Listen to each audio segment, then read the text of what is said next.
जय Maharashtra.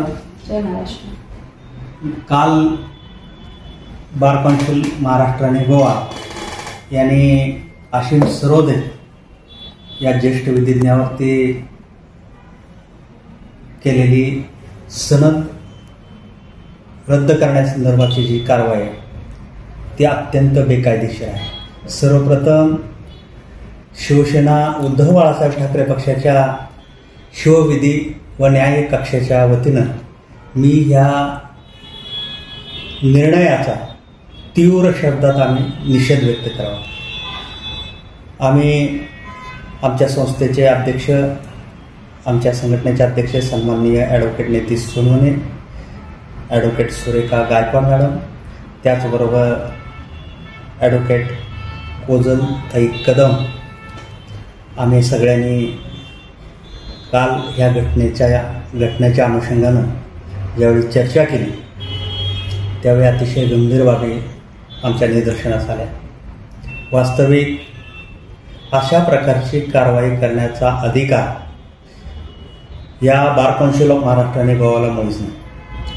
Bar council Maharashtra आणि गोवा यांनी गेल्या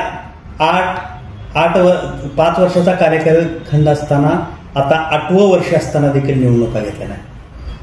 खरं तर महाराष्ट्र शासन आणि पुन्हा हे बार कौन्सिल ऑफ महाराष्ट्र आणि गोवा हे एकसारखं वागताना दिसतं. महाराष्ट्र बार कौन्सिल आणि गोवा हे जे आहे ते एखाद्या राजकारण्याची किंवा राजकीय पक्षाचे बटीक म्हणून काम करताना दिसतं. अशा प्रकारच्या सुनावण्या आपला कार्यकाल संपल्यानंतर ह्या विद्यमान समितीला करता येईल का, हा खरा आमचा सवाल आहे. महाराष्ट्र बार कौन्सिल आणि गोवा ही वकिलांचं हित संवर्धन करणारी एकमेव संस्था आहे. या संस्थेनं वकिलाचंच हित संवर्धन केलं पाहिजे असं आमचं ठाम मत आहे. तुम्ही वकिलांच्या हितावरती, वकिलांच्या हक्कावरती, त्यांच्या संविधानिक अधिकारावरती जर गदा आणत असाल तर आम्ही कधीही सहन करणार नाही. या संदर्भात आम्ही संपूर्ण राज्यभर आवाज उठवणार, या घटनेची जनजागृती करणार, वकिलांना समर्थन देण्यासाठी शिवविधी व न्यायशाळा निश्चितपणाने पुढाकार घेत राहील.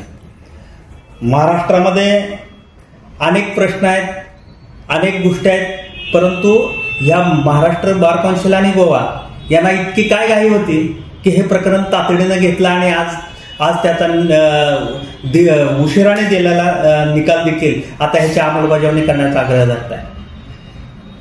उद्या येत्या 12 तारखेला महाराष्ट्रातील अत्यंत महत्त्वाच्या आणि संवेदनशील प्रश्नावरती सुप्रीम कोर्टात सुनावणी होते.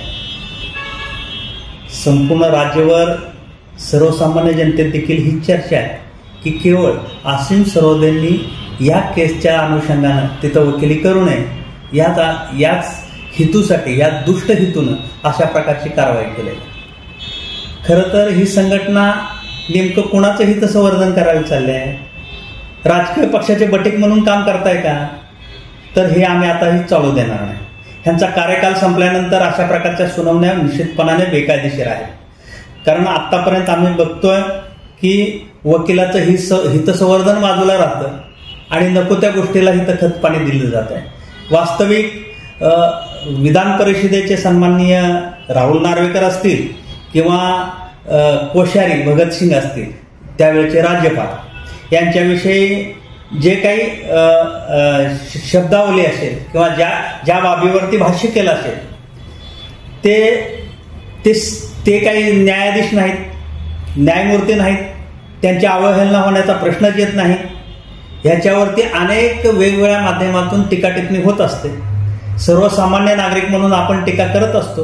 राजकीय पक्षावर असेल, मंत्री महोदयावर असेल, मुख्यमंत्र्यावर असेल, पंतप्रधानावर असेल, राष्ट्रपतीवर असेल, आपण वेगवेगळ्या पद्धतीनं आपण संविधानिक अधिकारातून आपण ह्या सगळ्या गोष्टी व्यक्त होत असतात आणि हे करत असतो.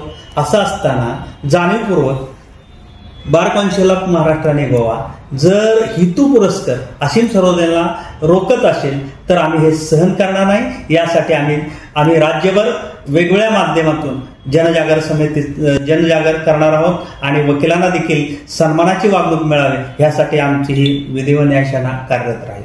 धन्यवाद.